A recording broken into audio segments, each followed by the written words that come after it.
Assalamualaikum warahmatullahi wabarakatuh.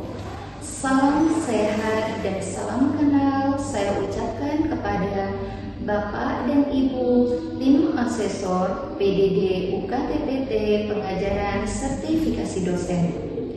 Perkenalkan, nama saya Himi Hiryani SST MKes dengan NIDN 10150190003. Saya adalah salah satu dosen tetap di program studi D3 Kebidanan Universitas Riau Indonesia. Saya telah bergabung di program studi D3 Kebidanan sejak tahun 2016. Kampus program studi D3 Kebidanan Universitas Riau Indonesia berada di Kabupaten Siak, Provinsi Riau. Salah satu mata kuliah yang saya ampuh setiap tahunnya atau setiap semesternya adalah mata kuliah dokumentasi kebidanan, di mana mata kuliah dokumentasi kebidanan merupakan mata kuliah wajib bagi program studi D3 Kebidanan. Mata kuliah dokumentasi kebidanan berada di semester 2 dan memiliki bobot SKS 2 SKS, di mana 1 SKS teori dan 1 SKS praktek. Deskripsi singkat mata kuliah dokumentasi kebidanan adalah mata kuliah ini membahas tentang konsep, prinsip, standar, aspek hukum dan etik dokumentasi kebidanan, teknik pencatatan asuhan kebidanan, metode SWOT, dokumentasi pada berbagai pelayanan kebidanan, pelaporan, serta penggunaan rekam medik sebagai bentuk mutu pelayanan dan tanggung jawab profesional bidan.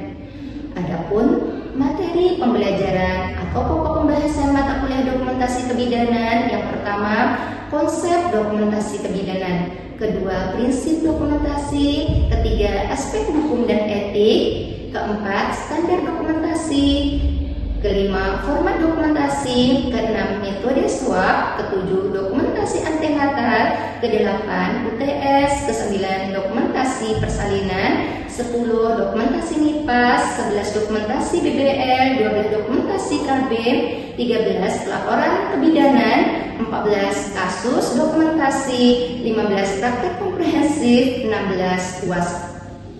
Adapun capaian pembelajaran mata kuliah atau CPMK, setelah mengikuti perkuliahan mata kuliah dokumentasi kebidanan, mahasiswa diharapkan mampu. Yang pertama, mahasiswa mampu mengidentifikasi konsep, tujuan, prinsip, dan aspek legal dokumentasi kebidanan. Kedua, mahasiswa mampu menunjukkan standar dan format dokumentasi kebidanan yang berlaku. Ketiga, mahasiswa mampu menerapkan teknik pencatatan dan pelaporan asuhan kebidanan secara sistematis dan tepat.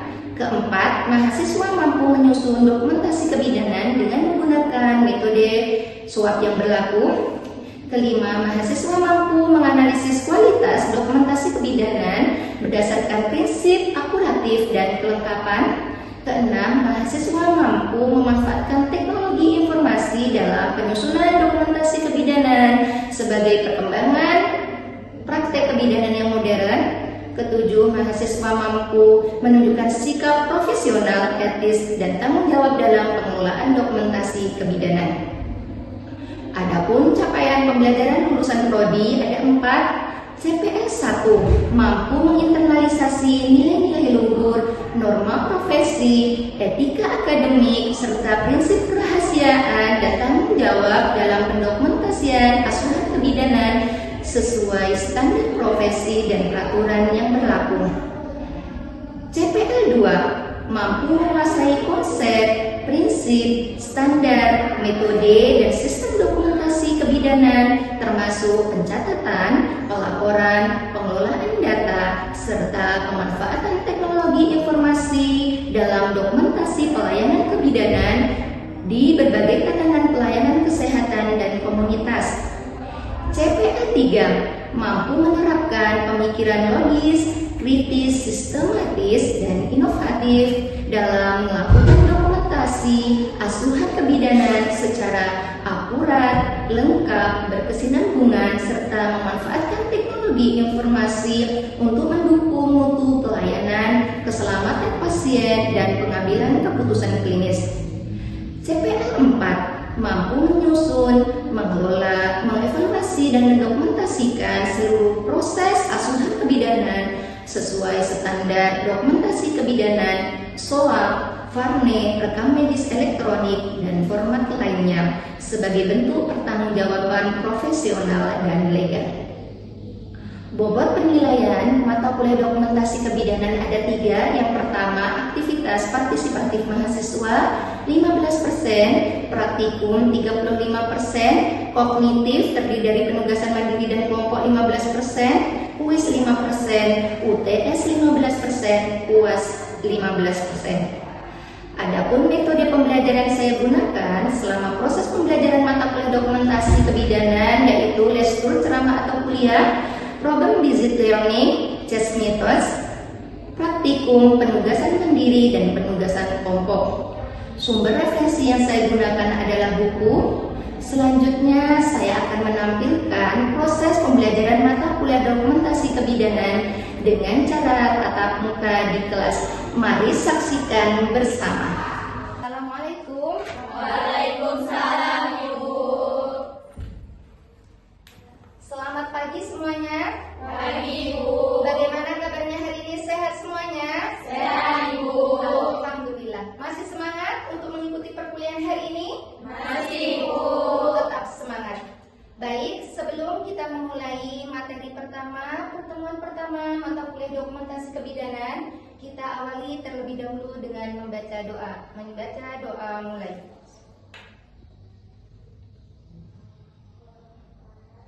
Berdoa selesai.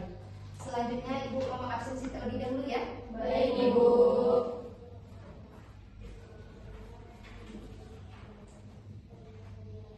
Bella Rifda, Saya, Ibu. Putri, Saya, Ibu. Linda, Saya, Ibu. Reni, Saya, Ibu. Selvi, Saya, Ibu. Seri, Saya, Ibu.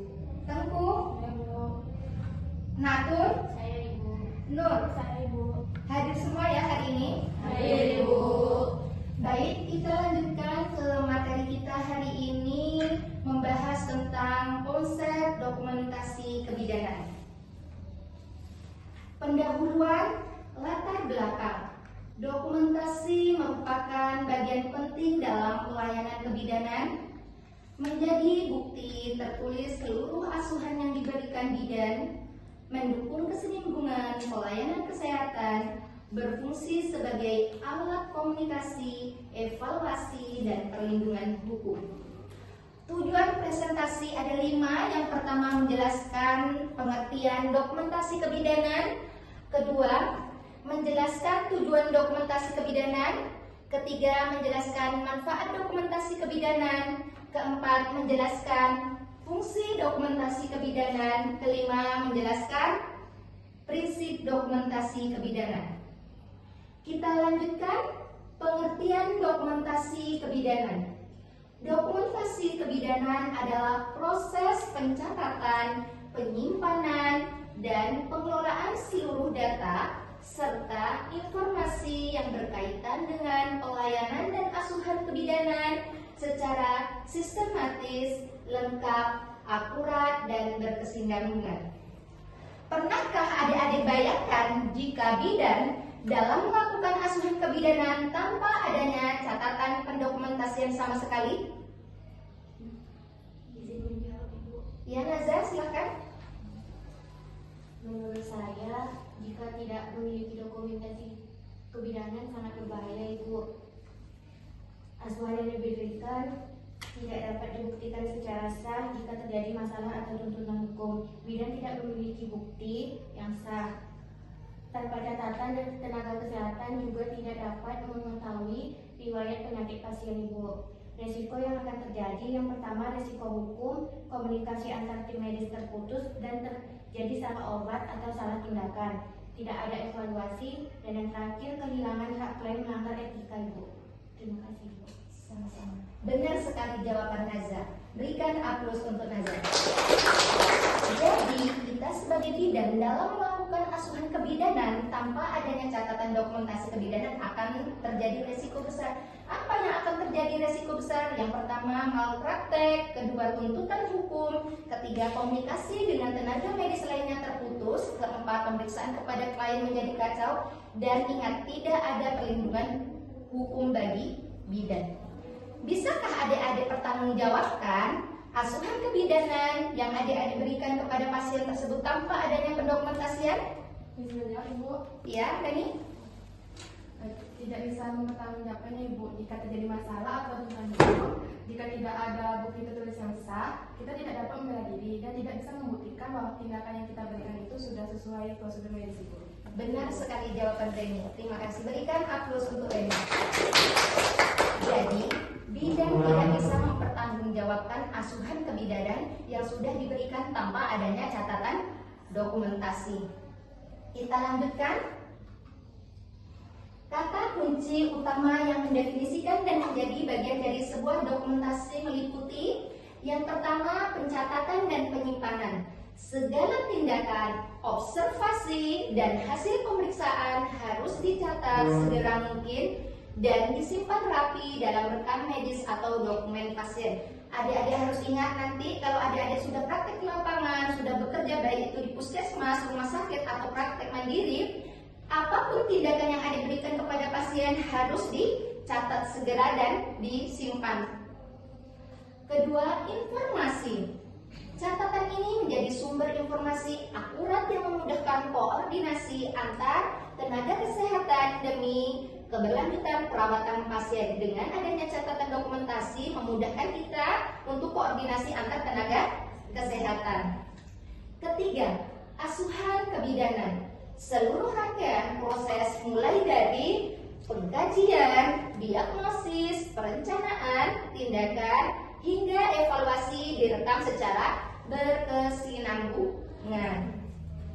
Keempat, pertanggungjawaban profesional. Bukti tertulis bahwa bidan telah bekerja sesuai standar profesi dan berfungsi sebagai perlindungan hukum bagi pasien maupun bidan jika terjadi sengketa. Dengan adanya catatan dokumentasi tersebut berarti kita terlindung dari hukum apabila ada sengketa. Kita lihat pengertian dokumentasi kebidanan menurut ahli. Yang pertama, menurut Handayani dan Mulyati tahun 2017, dokumentasi kebidanan adalah bukti tertulis seluruh kegiatan pelayanan kebidanan kepada individu, keluarga, dan masyarakat. Menurut Rukiah dan Mulyati 2021, dokumentasi kebidanan merupakan catatan otentik yang memuat data subjektif, objektif, analisis, perencanaan, tindakan, dan evaluasi. Sedangkan menurut ASI dan Risneni 2021, dokumentasi kebidanan adalah rekaman tertulis maupun elektronik yang berisi seluruh proses asuhan kebidanan. Kita lanjutkan ya. Tujuan dokumentasi kebidanan ada 7. Yang pertama, bukti pelaksanaan asuhan kebidanan. Kedua, menjadi berkesinambungan pelayanan. Ketiga, alat komunikasi antar tenaga kesehatan. Keempat, dasar evaluasi pelayanan. Kelima, sumber data pendidikan dan penelitian. 6, bukti hukum. 7, dasar administrasi dan manajemen. Kita lihat tujuan yang pertama sebagai bukti pelaksanaan asuhan, membuktikan pelayanan telah diberikan. Berarti adik-adik sudah memberikan pelayanan kebidanan kepada pasien. Kedua, menunjukkan tindakan sesuai standar profesi. Dengan adanya catatan dokumentasi tersebut, berarti adik-adik sudah memberikan tindakan sesuai dengan standar profesi. Tujuan kedua, menjamin kesinambungan pelayanan, yaitu memudahkan tenaga kesehatan lain melanjutkan pelayanan. Dengan adanya catatan dokumentasi tersebut, memudahkan tenaga kesehatan lainnya melanjutkan pelayanan kepada pasien. Yang kedua, menghindari kehilangan informasi pasien. Kita lihat tujuan yang ketiga, yang pertama sebagai alat komunikasi, yaitu mempermudah koordinasi antar profesi kesehatan. Yang keempat, tujuannya yaitu dasar evaluasi pelayanan, menilai keberhasilan tindakan kebidanan. Dengan adanya catatan dokumentasi kebidanan, kita bisa menilai keberhasilan apa saja tindakan kebidanan. Kelima, sumber pendidikan dan penelitian menjadi data ilmiah untuk pengembangan ilmu kebidanan. Kita lihat tujuan keenam sebagai bukti hukum. Dokumen legal jika terjadi sengketa pelayanan kesehatan. Jadi, apabila ada sengketa, dengan adanya dokumentasi tersebut, kita akan terhindar dari tuntutan hukum. Ketujuh, dasar administrasi dan manajemen, membantu perencanaan, membantu pengawasan pelayanan, dan mendukung pengambilan keputusan. Kita lihat manfaat dokumentasi kebidanan. Dokumentasi bermanfaat bagi yang pertama apa? Atau pasien. Kedua, ketiga, institusi pelayanan kesehatan. keempat, Pendidikan dan penelitian. kelima, Aspek hukum. kita lihat ya manfaat bagi klien dan bidan. Bagi klien atau pasien, yang pertama menjamin kesinambungan pelayanan. Kedua apa? Meningkatkan kualitas pelayanan. Ketiga, Melindungi hak pasien. Kita lihat manfaat bagi bidan. Yang pertama sebagai bukti pelayanan profesional. Kedua sebagai perlindungan hukum. Ketiga membantu evaluasi mutu pelayanan. Kita lanjutkan manfaat bagi institusi dan pendidikan. Bagi institusi pelayanan kesehatan, yang pertama sumber informasi mutu pelayanan. Kedua, mendukung audit dan akreditasi. Ketiga, mempermudah administrasi. Dengan adanya catatan dokumentasi, maka mempermudah administrasi. Kita lihat manfaat pendidikan dan penelitian. Sebagai sumber data penelitian dan media pembelajaran mahasiswa kebidanan. Kita lihat penjelasan fungsi dokumentasi, fungsi komunikasi. Sebagai sarana komunikasi antar tenaga kesehatan. Jadi catatan dokumentasi yang kalian buat jadi sebagai sarana komunikasi antar tenaga kesehatan. Kedua, fungsi administrasi, dasar laporan dan pengelolaan data pasien. Ketiga, sebagai fungsi hukum, yaitu bukti tertulis yang sah secara hukum. Fungsi pendidikan, bahan pembelajaran mahasiswa dan tenaga kesehatan. Kita lanjutkan fungsi dokumentasi sebagai fungsi penelitian, yaitu data untuk pengembangan ilmu kebidanan. Fungsi jaminan mutu, membantu audit dan evaluasi pelayanan. Kemudian fungsi keuangan, dasar perhitungan biaya pelayanan. Fungsi akreditasi, mendukung penilaian mutu fasilitas kesehatan. Kita lihat kegunaan dokumentasi kebidanan. Kegunaan dokumentasi kebidanan yang pertama apa? Membantu koordinasi asuhan kebidanan yang diberikan oleh tim kesehatan. Kedua, mencegah informasi yang berulang terhadap pasien atau anggota tim kesehatan. Mencegah tumpang tindih tindakan atau mengurangi kesalahan dan meningkatkan ketelitian dalam memberikan asuhan kebidanan kepada pasien. Ketiga, membantu tim bidan dalam menggunakan waktu sebaik-baiknya karena dengan pendokumentasian bidan tidak banyak menghabiskan waktu untuk berkomunikasi secara oral. Kita lihat prinsip dokumentasi. Prinsip dokumentasi kebidanan adalah pedoman pencatatan yang sistematis, akurat, dan dapat dipertanggungjawabkan mengenai seluruh asuhan yang diberikan kepada klien. Tujuannya apa? Tujuannya adalah menjamin kontinuitas perawatan, menjaga aspek legal, dan menjadi bukti bahwa tindakan telah dilakukan sesuai standar profesi. Kita lihat prinsip dokumentasi yang pertama akurat, yaitu semua data yang dicatat harus benar, jelas, objektif, dan sesuai dengan keadaan klinis pasien sebenarnya. Jangan sekali-sekali adik-adik mencatat tidak sesuai dengan keadaan pasien. Kedua, lengkap. Pencatatan harus menyeluruh, mencakup seluruh tahapan proses asuhan. Tidak boleh mencatat tindakan yang belum dilaksanakan. Jadi adik-adik mencatat harus bukti yang sah sesuai yang ada di lapangan. Ketiga, berdasarkan fakta, mencatat fakta, misalnya hasil observasi dan pemeriksaan sesuai fakta yang ada di lapangan. Keempat, teliti, mencatat setiap perubahan rencana asuhan, membubuhi tanggal, jam, serta tanda tangan para bidan. Kesalahan penulis harus dikoreksi dengan cara yang benar tanpa dihapus. Jadi adik-adik harus ingat, penulisan yang salah jangan dihapus. Kemudian apapun catatan adik-adik semua harus ada tanda tangan atau para bidan. Jangan lupa dicatat jam, tanggal. Kemudian kita lanjutkan, kelima, dapat dibaca. Tulisan tangan harus terbaca dengan jelas jika menggunakan singkatan atau istilah medis.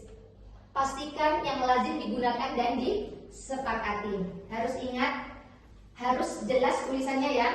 Walaupun menggunakan bahasa medis, singkatannya harus jelas. Keenam, logis. Informasi harus disusun secara runtut, logis, dan mencerminkan alur pikiran bidan dalam menangani kasus. Terakhir, kerahasiaan. Petugas wajib melindungi kerahasiaan informasi pasien dari pihak yang tidak berkepentingan. Adik-adik harus ingat, nanti kalau sudah di lapangan, praktek atau sudah bekerja, harus merahasiakan informasi pasien dari pihak yang tidak berkepentingan. Kesimpulan, ada 5. Yang pertama, dokumentasi kebidanan merupakan pencatatan seluruh proses asuhan kebidanan secara sistematis, lengkap, dan akurat. Kesimpulan kedua, dokumentasi bertujuan sebagai bukti pelayanan, alat komunikasi, evaluasi, pendidikan, penelitian, administrasi, dan perlindungan hukum. Kesimpulan ketiga, dokumentasi memberikan manfaat bagi pasien, lagi manfaat untuk bidan, bagi institusi kesehatan, pendidikan, dan aspek hukum.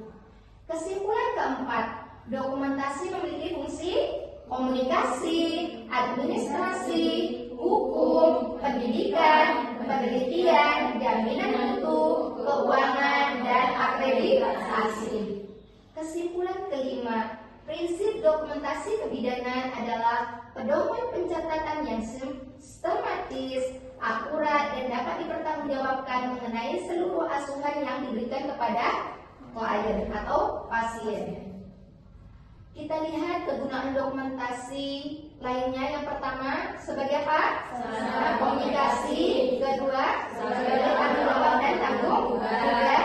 Ketiga, sebagai informasi statistik. Keempat, sebagai sarana pendidikan. Kelima, Sebagai sumber data penelitian. keenam, Sebagai jaminan kualitas pelayanan kesehatan. ketujuh, Sebagai sumber data asuhan kebidanan berkelanjutan. Sampai di sini penjelasan Ibu tentang konsep dokumentasi kebidanan. Apakah adik-adik sudah mengerti, paham, atau ada yang mau bertanya? Bertanya Ibu, Iya, Bella silakan. mengapa setiap tindakan bidan harus selalu didokumentasikan secara tertulis Ibu? Terima kasih, Bella. Jadi, dokumentasi adalah bukti legal atau bukti sah secara hukum. Dengan adanya catatan dokumentasi yang akurat, jelas, berkesinambungan, catatan dokumentasi menggunakan metode SWOT yang berlaku, catatan dokumentasi sudah dianalisis dengan akuratif dan kelengkapan, berarti bidan akan terhindar dari tuntutan hukum jika ada sengketa atau masalah. Dengan adanya catatan dokumentasi kebidanan yang akurat tadi, jelas, berkesinambungan, berarti bidan sudah terbukti bekerja sesuai dengan standar profesi. Sudah paham, Bella? Sudah Ibu, terima kasih. Terima kasih. Ada yang mau bertanya lagi? Di sini Ibu, saya ingin bertanya. Iya, ya, silakan. Apa saja dasar dalam menulis catatan yang baik, Ibu. Terima kasih, Ella. Baik, jadi prinsip dasar dalam menulis catatan dokumentasi kebidanan yang baik ada 3. Yang pertama, akuratif, sesuai fakta. Kedua, transparan. Ketiga, terstruktur atau sistematis. Sudah paham, Ella? Sudah, Ibu. Terima kasih. Ada yang mau bertanya lagi? Berarti sudah paham semua ya dengan materi hari ini? Sudah, Ibu. Terima kasih. Baik, Ibu ucapkan terima kasih atas partisipasinya untuk pertemuan hari ini. Kita akan lanjutkan pertemuan kedua di hari Senin depan. Kita akan membahas tentang prinsip dokumentasi kebidanan. Jadi di rumah tolong dibaca-baca dulu ya tentang prinsip dokumentasi kebidanan. Ibu minta maaf jika ada kesalahan dan kesilapan dalam penyampaian materi pertemuan pertama. Ibu akhiri, Assalamualaikum warahmatullahi wabarakatuh. Waalaikumsalam warahmatullahi wabarakatuh. Terima kasih, Bu. Sama-sama, sampai jumpa minggu depan ya. Baik, Ibu.